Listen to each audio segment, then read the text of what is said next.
Welcome to the Solemn Tones channel. My name is Maxim Solemn and I'm the founder of the company. Today we are having a look at the Odin 2, a quick little walkthrough if you will. So when you open the Odin 2 inside your DAW, Logic Pro, Cubase, Pro Tools, any DAW like that, you will see a screen like this and you will be asked to open a preset. Generally, when you want some rhythm guitars for your song, I would go with Panned Rhythms Essential.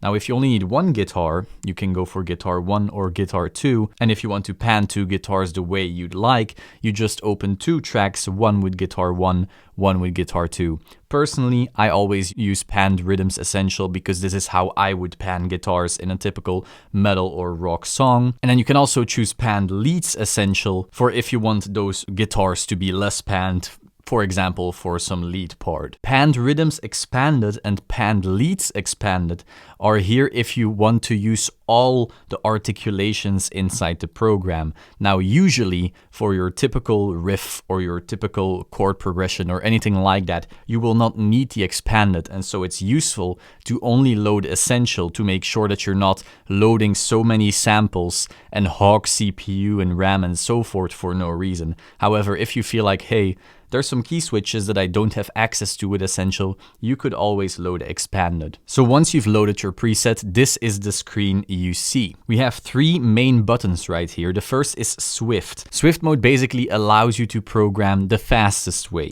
It allows you to use a few articulations and control them with velocity. So low velocities are palm mutes, usually under 33. 127 is harmonics, and everything between that is your regular alternative picking. So when Swift mode is on, you'll be able to program most basic riffs, but if you need to go more in depth, you can turn off Swift and start using key switches, but more on that later. The second button is Crank. So Crank just forces all your velocities to the maximum, and then with the Humanize knob, you can choose how much humanization is going on velocity wise, and the program will do that for you. Now, if you want full control, you can turn off Crank, and then you can choose which velocities are placed where. Then we have the Info button. If you click this, you basically get a list of all the key switches and articulations you can use right now. As you can see, when Swift is turned on, lots of them are grayed out, but when you turn Swift off, they become active. Now, as you can see right here, the bends and the slides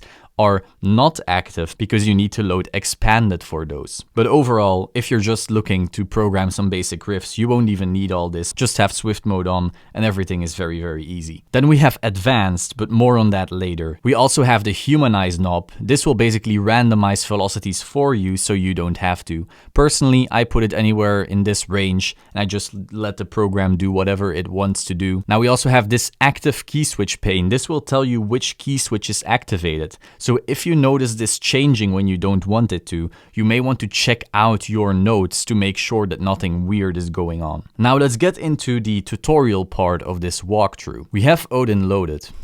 We take the pencil tool. You will have something like this inside every DAW. Let's quickly load an amp sim. I'll use Stoneforge Ben Bruce for this example, but you can do whatever you want. And then we can draw some notes. It goes down to double drop C, but honestly, I prefer to stay maybe in the drop F range, would be the lowest where I would go, but let's make something in drop A. Right, so we have Crank on, so the velocity here doesn't actually matter, unless we want some palm mutes, of course. So now I drew a note in, and now I can copy paste that note. A riff like this doesn't sound very good. This is just tremolo picking, and we have to humanize that later. Okay, I have no idea whether what I created is any good, but let's take a listen. Okay, sure, this is some typical 2008 metalcore, if you will. Now, one thing you notice is this is all alternative picking, and a riff like this where you go da da da da da da da, like back in the day, these notes would generally be palm mutes, so I'll show you how to do that. Right now, they're all at velocity 80, and Crank makes them 126. What you will do is you select all the notes that you want to be palm muted, and then we turn their velocity down, and as you will see, they will now become palm mutes. If I turn them back on and back down, that's more realistic. That's how you would play said riff. So as you can see, when you're in Swift mode, programming riffs like this is very, very easy. But what if you wanted to go more in depth? Let's say you have some tremolo picking and you want that to sound extra real. Now by default, you will have, I believe, 6 to 9 velocity layers, but you can actually increase this by turning on the tremolo key switch. Now for a riff like this, where you want everything to be perfect and big, that doesn't really matter. But if you have some tremolo picking, like this, you may want some more humanization. You may want some more notes, some more human error. That is where the tremolo key switch comes in. So what I will do is, I will go to Info, and right here it says tremolo mode at G-1. So we make a note at G-1, and then we make it last as long as the notes that we want to be tremolo picked. And now when it will play, you will see that the active key switch here says tremolo mode when being picked. So now you have way more notes and your tremolo picking will sound more realistic. However, you're also adding some more human error. And so when you're going for that massive sound with just big chords and big riffs, you don't necessarily want to have this on. Next, let's explain the advanced knob right here. Now, if you're just looking to make some basic riffs like I made earlier, you don't necessarily need this. But if you're more of a veteran and you want slightly more control over your sound, this might be interesting to you. So when we click advanced, we get a few more knobs and sliders. First of all, we have bend intensity. Let me quickly show you what that actually does. You write a note, a long note, and then we want to create a bend. Now, we have a bend key switch, but if you want full control over what your bend does, you can also draw it. So we drag up, and then we say here, pitch bend. And now you'll be able to draw anything you want. So we put it at 0 because we want our note to start with 0 pitch bending. And then we draw something. Let's say something ridiculous, like this. Okay. So the program will react to the pitch we just drew in. Now what bend intensity will do is it will change how the program reacts to said bend. Let's turn it off. Then it doesn't react at all. Let's turn it all the way up. Back to the middle. So depending on how big the lines are that you drew, and then how you set the slider, you will be able to control how the guitar will really bend. Next, we have decay intensity. Decay intensity is a combination of attack and sustain in your guitar work. With decay intensity off, all the notes are picked super aggressively. But maybe you don't want that.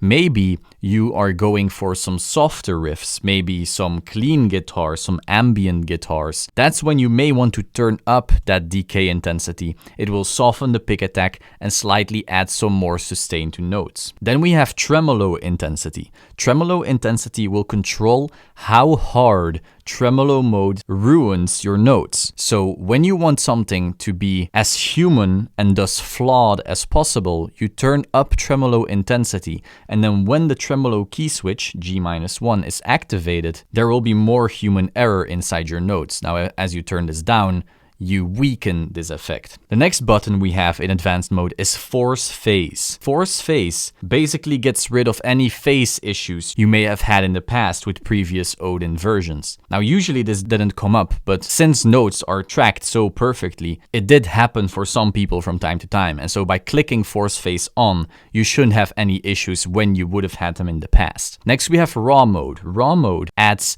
even more human elements to your play. The little mutes after a note, your palm hitting the strings above the pickups, tiny noises like that. So if you don't like those, if you want everything to be more synthetic and more perfect, you can turn this off. But if you do like them, you turn this on. Octave drop is actually only used when you want to use MIDI from Guitar Pro. Guitar Pro exports MIDI in a different octave, and so when you turn on octave drop, Odin will read Guitar Pro MIDI in the correct way. Finally, we have latching and non-latching. By default, this will make the key switches work like low key, meaning for as long as the key switch is held in, the key switch will be active, and then when the key switch ends, the notes will default back to alternative picking.